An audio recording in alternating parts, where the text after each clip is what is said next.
ஒரு ஒன்றுமில்லாத எளிய பிள்ளைகள். எங்களை வீழ்த்த எவ்வளவு வேலை நடக்கிறது, எவ்வளவு வேலை.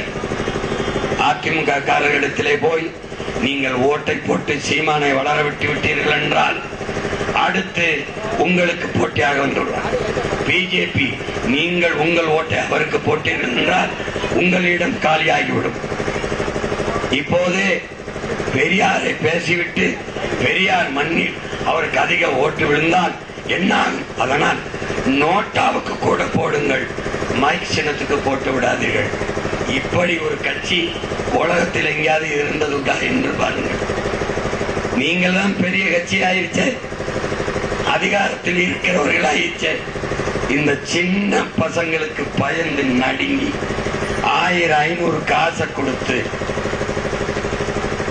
ஒரு நேர்மையாளன், ஒரு நல்ல ஆட்சி தந்த ஆட்சியாளன் எங்கள் ஆட்சியின் சிறப்பை பார்த்து எங்களுக்கு வாக்குத்தாருங்கள் என்று சொல்ல துணிவற்ற நீங்கள் நோட்டாவுக்கு போட்டாலும் போடு, சீமானுடைய சின்னம் சீதா லட்சுமியின் சின்னம் மைக்கு போட விடாது என்று சொல்கிறாய் என்றால் நான் தோற்றாலும் பெருமையாக நிற்பேன்.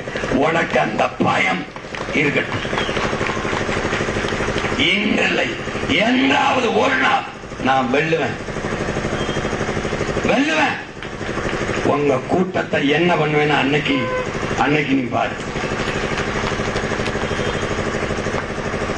நான் பெரியாரை பத்தி பேசிட்டேங்க இல்ல, என்னை தானே திட்டிட்டு இருக்க.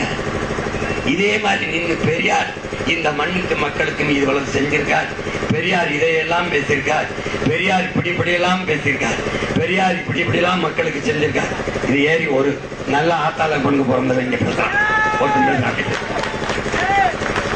தெருநாய் மாதிரி அங்க நின்றுகிட்டு சீமா நின்று என்னை விட பெரியார் வந்து பெரியார் நீ பெருமையை பேசுறா. பெரியார் யாரு தெரியுமா? தெரியல சொல்றான். பெரியார் யாரு தெரியலட வந்து சொல்ற.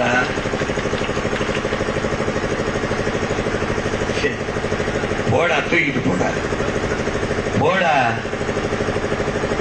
சும்மா இருந்தா நான் சும்மா இருப்பேன். சொல்லி விடு. என்ன மாடல்? திராவிட மாடல், திருட்டு மாடல். என்ன மாடலா? பந்துக்கு சத்து திருட்டு கொல்லி பிடிச்ச மாதிரி இருட்டுக்குள்ள நின்று காசை கொடுத்து ஓட்ட வாங்குற கூட்டத்துக்கு என்னடா திராவிட மாடல் வேண்டி கிடக்கு. திராவிட மாடல்